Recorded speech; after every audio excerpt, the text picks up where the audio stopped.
Heath Ledger's first Hollywood party. What he does there stuns everyone. March 15th, 1999. Malibu Hills. Heath walks into producer Jerry Bruckheimer's mansion for his first A-list Hollywood party. What happens next shocks every celebrity in the room. Heath is 20 years old. 10 Things I Hate About You just made him Hollywood's newest heartthrob. His agent insists he attend this exclusive industry gathering. "You need to network," agent Steve Himber tells Heath. "This party will make or break your career." The mansion overlooks the Pacific Ocean. Valet parking stretches down the hillside. Paparazzi flash bulbs light up the entrance like lightning. Heath arrives alone. No publicist, no entourage. Just a young Australian actor in his father's borrowed suit. Inside, the party is everything Heath imagined Hollywood would be, and everything he hoped it wouldn't. Leonardo DiCaprio holds court near the infinity pool. Cameron Diaz laughs with a circle of admirers. Brad Pitt discusses his next project with studio executives. Heath recognizes faces from movie screens and magazine covers. Everyone looks impossibly perfect under the ambient lighting. "You must be Heath Ledger," approaches Sandra Bullock. "I loved your movie. Very charming." "Thank you," Heath replies awkwardly. "I'm still getting used to all this." Sandra introduces Heath to other guests. Each conversation follows the same pattern. Compliments about his film, questions about his next project, subtle probing about his availability. But Heath notices something disturbing. Everyone talks about themselves constantly, name-dropping, one-upping each other's achievements. No one seems genuinely interested in conversation. "Hollywood is about creating the illusion you're the most important person in the room," whispers Will Smith during a brief introduction.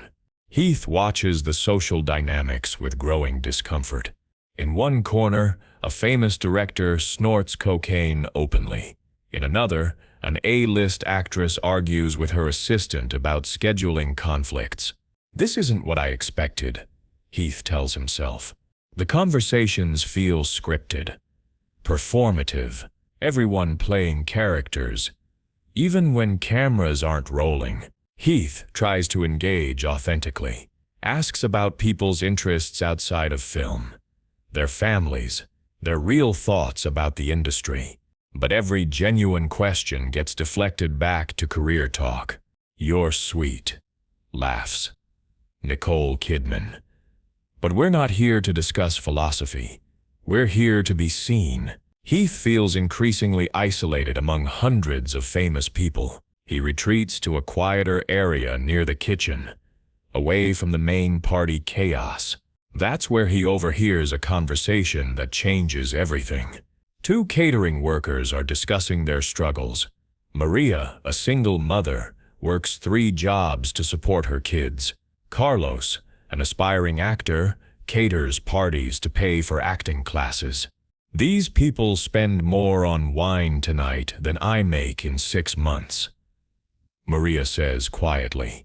"At least they tip well," Carlos replies. "Though they barely look at us." Heath realizes these workers are having the most honest conversation he's heard all evening. Without thinking, Heath approaches them. "Excuse me," Heath says. "I couldn't help overhearing. You mentioned acting classes?" Carlos looks surprised. "Yes, sir. I take classes at Groundlings, hoping to get discovered someday." "What kind of roles do you want to play?" Heath asks genuinely. Carlos's face lights up. "Character roles. I love making people laugh, but it's hard to get auditions without connections." Heath talks with Carlos and Maria for 20 minutes, learning about their dreams, their struggles, their perspectives on life. "You actually listen," Maria observes. "Most people here look through us like we're invisible." But Heath's conversation is interrupted by shocked whispers from party guests. Is Heath Ledger talking to the catering staff? Someone asks loudly.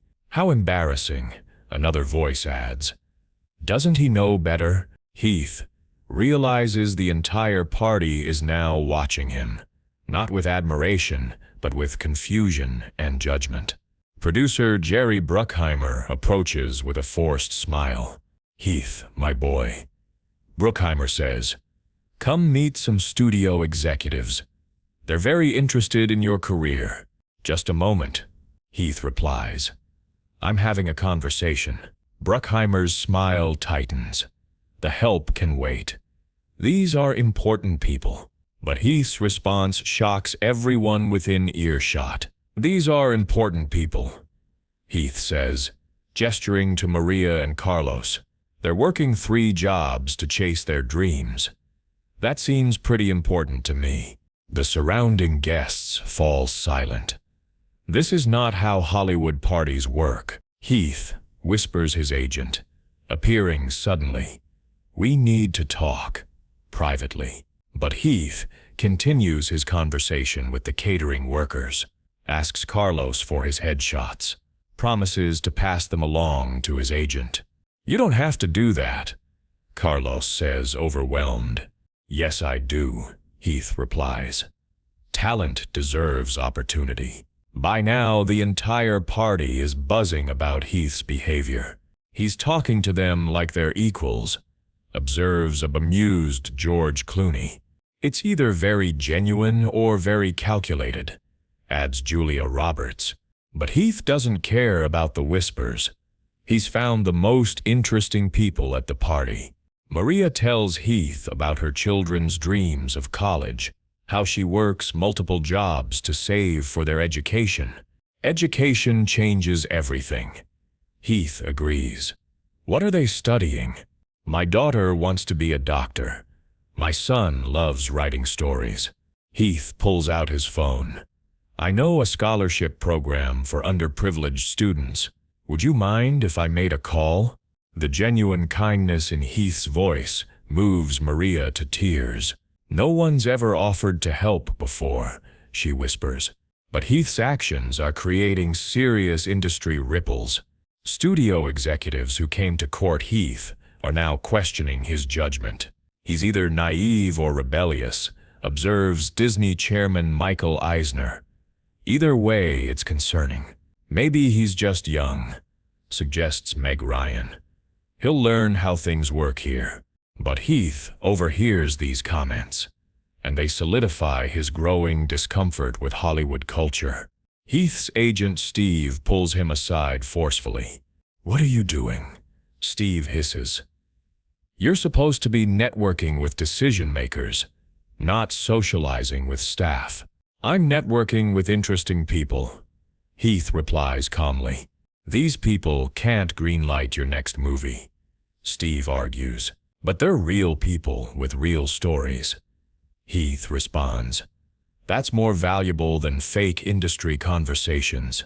Steve realizes Heath fundamentally misunderstands Hollywood's social rules.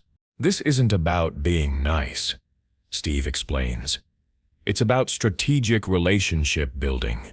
Then I'm not interested, Heath says simply. Heath returns to Maria and Carlos, spends the rest of the evening learning about their lives. He discovers Carlos writes beautiful poetry. Maria creates intricate drawings in her spare time.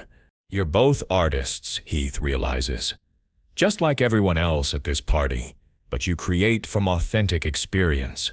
Heath exchanges contact information with both workers, promises to stay in touch. As the party winds down, Heath prepares to leave.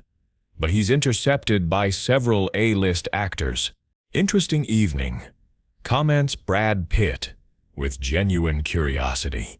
You certainly made an impression, adds Leonardo DiCaprio. Heath realizes some celebrities actually respected his behavior. Those were good people, Heath explains. Worth knowing. You're right, Brad agrees quietly. Sometimes we forget that in this business, but not everyone appreciates Heath's party behavior. Over the following weeks, Industry gossip spreads. Some executives label Heath as difficult to manage or uncommercial. He doesn't understand the game, complains one studio head. However, other industry figures are intrigued by Heath's authenticity. Director Christopher Nolan hears about the party incident. That's interesting. He chose substance over networking. That shows character. Actress Michelle Williams reads about Heath's behavior in industry trades. He sounds like someone worth knowing.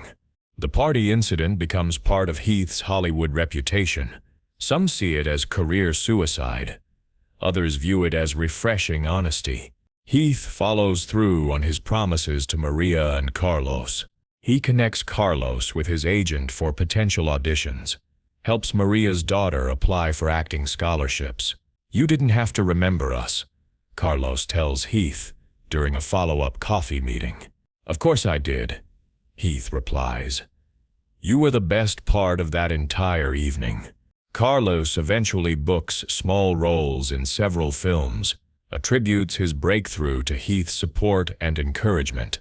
Maria's daughter receives a full scholarship to UCLA, studies pre-medicine while participating in theater programs. "Heath changed our family's entire trajectory." Maria reflects years later. The party incident influences Heath's approach to all future industry events. He consistently seeks out authentic conversations over strategic networking, treats everyone with equal respect regardless of their position. "Heath never learned to play the Hollywood game," observes longtime friend Jake Gyllenhaal. "This authenticity attracts certain directors and actors while alienating others. Those who value genuine artistry gravitate toward Heath. Those focused purely on commercial success often find him challenging." Heath divided Hollywood into two camps, notes entertainment journalist Nikki Finke. Those who appreciated his integrity and those who saw it as naive. Heath's party behavior becomes legendary within industry circles. Young actors often hear the story as a cautionary tale about proper networking etiquette, but others interpret it as inspiration to maintain authenticity despite industry pressures. The Heath Ledger party story becomes shorthand for choosing principles over politics. Years later, at various award ceremonies, Heath continues demonstrating the same values. He consistently acknowledges below-the-line workers in acceptance speeches, thanks craft service, security, and cleaning crews. Heath understood that filmmaking is collaborative, observes director Terry Gilliam. He respected everyone's contribution. Maria and Carlos attend Heath's memorial service in 2008. "He never forgot us," Maria tells reporters. Even after he became famous worldwide, he remembered two catering workers from his first Hollywood party. The party incident reveals Heath's core character long before his acclaimed performances. "You could see his values that first night," recalls George Clooney. "He chose humanity over hierarchy. That's rare in this business." Heath's behavior that evening foreshadowed his entire career approach. He consistently chose challenging, authentic roles over commercially safe projects, maintained close friendships with non-industry people, used his platform to help others. "That party showed us who Heath really was," reflects Cameron Diaz, someone who cared more about people than positioning. The industry eventually embraced Heath's authenticity as his talent became undeniable. But he never forgot the lesson from his first Hollywood party. Success means nothing without human connection. Heath's stunning behavior that night wasn't about rejecting Hollywood. It was about redefining what success looks like. He taught us that you can be a movie star and still be a decent human being, concludes Brad Pitt. That's his real legacy. The catering workers who witnessed Heath's kindness that night never forgot his impact. Their lives changed because one young actor chose conversation over networking. Heath Ledger's first Hollywood party became his first stand for authentic human values in an artificial industry.